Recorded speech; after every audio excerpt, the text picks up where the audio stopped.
दूसरे गरीब लोग हैं जो लाइफ स्टॉक लेके चलते हैं, उनके लिए कोई प्रोविज़न नहीं है। जो भेड़ बकरियां लेके चलते हैं मैडम, वो एक रेवड़ लेके चलते हैं।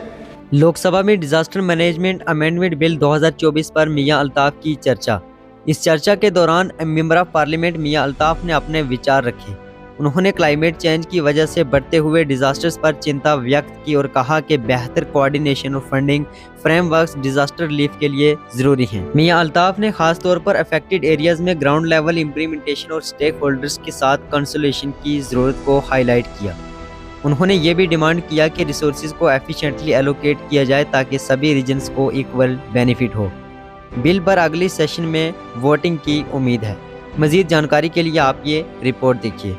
फ़ौरन इमदाद पहुँचे, राहत पहुँचे, उनके बसाने का, उनके खाने का, उनके रहने का, इन चीज़ों का फ़ौरन नोटिस लिया जाना चाहिए। फ़ौरन मेडिकल रिलीफ हो, इंसानी मदद हो, जो भी हो वो फ़ौरन उन तक लोगों तक पहुंचनी चाहिए, क्योंकि वो वक्त पे नहीं पहुंचती है तो जब नहीं पहुंचती है तो तबाही पूरी हो जाती है। लेकिन अगर फ़ौरन उस पर एक्शन हो जाए तो इंसानी जानें बच सकती हैं, माल इसबाब जो है वो बच सकता है। दूसरी जो हमारी स्टेट है उसमें सैलाब ने भी तबाही की, लैंडस्लाइड्स बहुत ज़्यादा आते हैं, ख़ास तौर पे जम्मू श्रीनगर हाईवे जो है वहाँ पे बहुत ज़्यादा लैंडस्लाइड्स आती हैं। बालतल पे जहाँ अमरनाथ के दर्शन के लिए लोग जाते हैं, केओ पे पिछले साल अचानक वहाँ पे बहुत बड़ी एक पसी आई और कई यात्री जो हैं मर गए। तो कई ऐसे केस जो हैं वो होते हैं। तो ऐसी जगहों पे ख़ास इंतज़ामात जो हैं वो रहना चाहिए जहाँ इतने बड़े लोग जमा हों। एक और बात जो मंत्री साहब मैं आपके नोट्स में लाना चाहता हूँ, वो एक गरीब शख्स जो है उसका मकान जल जाता है, उसको सिर्फ आज के ज़माने में 1 लाख मिलता है और उसको इतनी फॉर्मेलिटीज़ पूरी करनी पड़ती हैं, पटवारी से, गिरदावर से, तहसीलदार से, डीसी से, तो 50,000 तो उसका किराया का ही खर्चा हो जाता है। तो इस सिस्टम को सिंप्लीफाई करने की ज़रूरत है। एक बुनियादी लोकल पे एक तहसीलदार को ये अख्तियारात होने चाहिए कि अगर 1 लाख रुपए आप पहले तो वो बहुत कम है, लेकिन वही देना है कम से कम तो वो 24 घंटे में मिले, वरना बहुत ज़्यादा हम ग्राउंड पे देखते हैं कि लोगों को उसकी दिक्कत होती है। और ये अमाउंट बहुत कम है, ये अमाउंट अब बढ़ना चाहिए। या तो इंश्योरेंस का कुछ ऐसा तरीका होना चाहिए कि जो गरीब लोग हैं उनको पैसा अगर गवर्नमेंट नहीं दे सकती है तो इंश्योरेंस कंपनियां दें और वो जल्द से जल्द जो है वो दें। कश्मीर में सबसे बड़ी डिज़ास्टर जो होती है वो विंटर में होती है। वहाँ पुराने मकान हैं और पूरे लकड़ी के बने हुए हैं।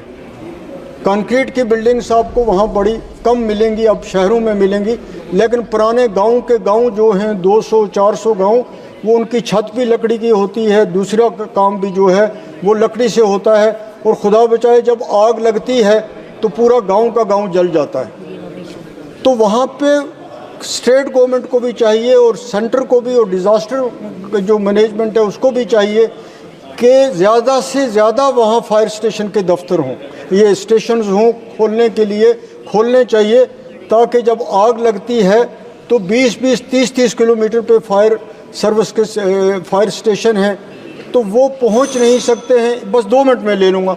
तो वो पहुँच नहीं सकते हैं, जिससे इकट्ठे 50-50, 100 मकान हमारे जो हैं जल जाते हैं। गुरेज़ का एरिया हो, किश्तवाड़ का हो, वैली का हो, तो ये बहुत ही इम्पॉर्टेंट पॉइंट है हमारी वैली के लिए, वहाँ पे ये बच सकते हैं।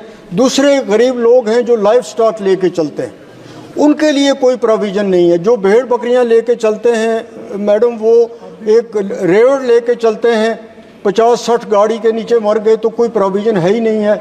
जंगली जानवरों ने उनके माल खा लिए तो कोई प्रोविज़न ही नहीं है। चोर ले गए तो कोई प्रोविज़न ही नहीं है।